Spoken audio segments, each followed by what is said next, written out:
Railway के बारे में आप जानते हैं और बताने की ज़रूरत नहीं है कि पूरे देश में करोड़ों युवा परीक्षा की तैयारी करते हैं। साल भर की रेलवे की वैकेंसी आएगी, बहुत मुश्किल से आती है। आपको याद होगा कि हमने कई महीनों तक रेलवे सीरीज चलाई थी, तब जाकर 2019 में वैकेंसी आई 1,46,000 नौकरियों की।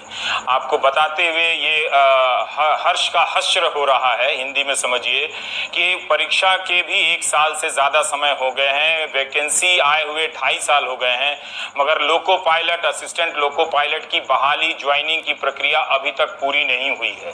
रेलवे के लोग कहते हैं कि कोरोना के कारण नहीं देरी हो रही है। कोरोना तो मार्च से शुरू हुआ है भारत में, आधिकारिक रूप से 24 मार्च से। तो नौजवान परेशान हैं। एनटीपीसी एक होता है रेलवे में, नॉन टेक्निकल परीक्षा, उसके भी फॉर्म भरे, परीक्षा गायब हो गई। अब जब उन नौजवानों को ये बताया जा रहा है, और पहली बार, ये बहुत अच्छी बात है रेलवे की तरफ से कि पहली बार रेलवे ने पारदर्शिता दिखाई है और नई भर्तियों पर प्रतिबंध लगा दिया है। और इस साल Indian railway medical services, Indian railway personal services में कोई भर्ती नहीं होगी। ये ज़रूर कहा गया है कि जो पहले भर्तियां निकली हैं उन पर असर नहीं पड़ेगा, लेकिन उनकी वैकेंसी ही पूरी नहीं हो रही है, ज्वाइनिंग ही नहीं हो रही है। आप रेल मंत्री के ट्विटर हैंडल पर जाके देखिए तो लोको पायलट और असिस्टेंट लोको पायलट, ये zone, Bhopal zone, Gorakhpur zone, Mumbai zone, मार लड़के तमाम उस पर शिकायतें कर रहे हैं, पर कोई सुनने वाला है नहीं। उनकी अब लगता है भी नहीं है कि रेलवे की कोई अब सुनेगा। कारण यह है कि रेलवे की कमाई खराब हो गई है, कम हो गई है, हालत खस्ता हो गई है।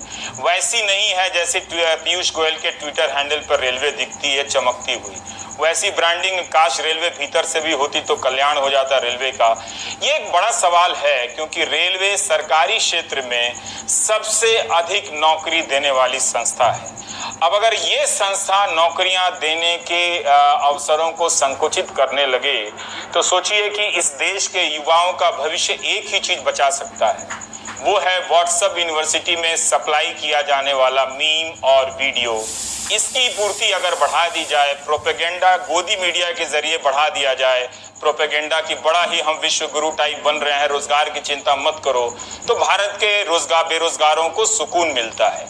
उन्हीं के लिए आगे की ये सूचना बता रहा हूं कि 68,000 जो रेलवे ने बताया है कि नॉन सेफ्टी कैटेगरी में भर्ती बची हुई है, इसकी समीक्षा की जा रही है। बताइए, अगर ये पोस्ट खत्म कर दिए गए तो इतनी संभावनाएं भारत के नौजवानों की बंद हो जाएंगी। वो ज्यादा समय लगता है व्हाट्सएप मीम में बिताने वाले हैं, 67,000। फिर 2 साल में जितने भी पदों का सृजन किया गया है उनकी समीक्षा हो, ये नए आदेश दिए गए हैं।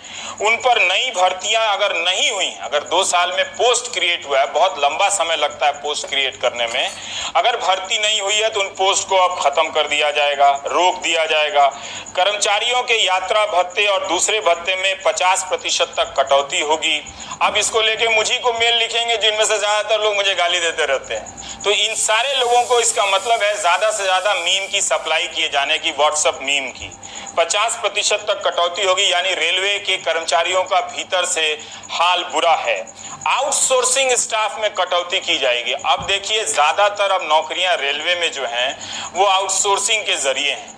अगर इनकी कटौती की जाने लगी तो किस मात्रा में रेलवे बेरोजगार पैदा करेगी ये हम कभी नहीं जान पाएंगे, क्योंकि हमारे यहाँ कितने बेरोजगार हुए ये बताने की आधिकारिक व्यवस्था नहीं है। लेकिन बहुत सारी चीजें भारत में पॉजिटिव हैं, वो जानकर खुश रहने की जरूरत है। ये भी कहा गया है कि किसी फाइल को भेजने के लिए स्टाफ के साथ मत भेजिए, ऑनलाइन भेजिए, ताकि वो भी खर्चा बच जाए और यानी स्टाफ बच जाए, स्टाफ की जरूरत ना हो, उसे चलता किया जा सके। और फर्नीचर, अतिरिक्त गाड़ियां, कंप्यूटर, प्रिंटर की खरीद ना हो। उद्घाटन कार्यक्रम ऑनलाइन करें ताकि खर्चा बचे। मनोरंजन, प्रचार, यात्रा, बैंकों को यात्रा जो है वो सब कम किया जाए, यानी प्रचार वगैरह पर विज्ञापन कम दिया जाए। इसका थोड़ा बुरा असर अखबारों पर ही पड़ जाता है, मीडिया का। टीवी में तो रेलवे का विज्ञापन कम ही आता है, तो अखबार वाले वैसे ही उनकी नौकरियां जा रही हैं पत्रकारों की, तो बहुत बुरा है। लेकिन प्रोपेगेंडा के कई तरह के तस्वीरें रोजाना लॉन्च हो रही हैं, तो आप मानसिक रूप से आप कभी खाली नहीं रहेंगे, आपको एकदम पौष्टिक ऊर्जा दी जाती रहेगी।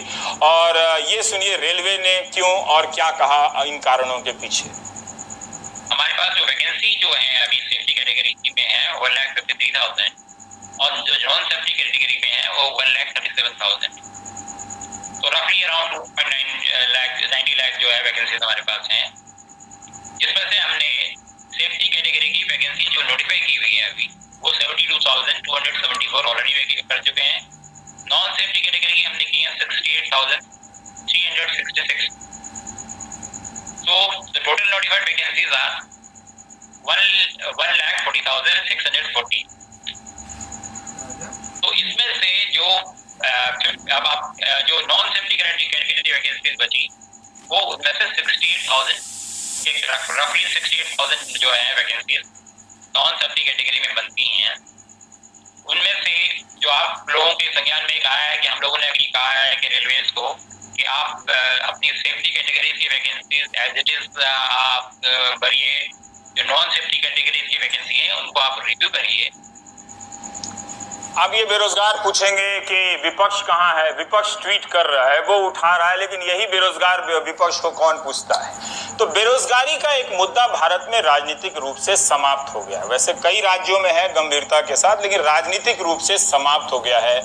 अगर आप कुछ वैचारिक नैरेटिव वाली राजनीति कर रहे हैं, कुछ तस्वीर वीडियो वाली, तो इस तरह के समस्याओं को आप गायब कर सकते हैं। हाल फिलहाल के चुनाव में ये साबित भी हुआ है, खासकर गोदी मीडिया के दौर में। ये बात मैं क्यों कहता हूँ, बहुत बुरा भी लगता है कहने में, लेकिन ये सच्चाई है कि ये वो पब्लिक है जो पब्लिक नहीं है।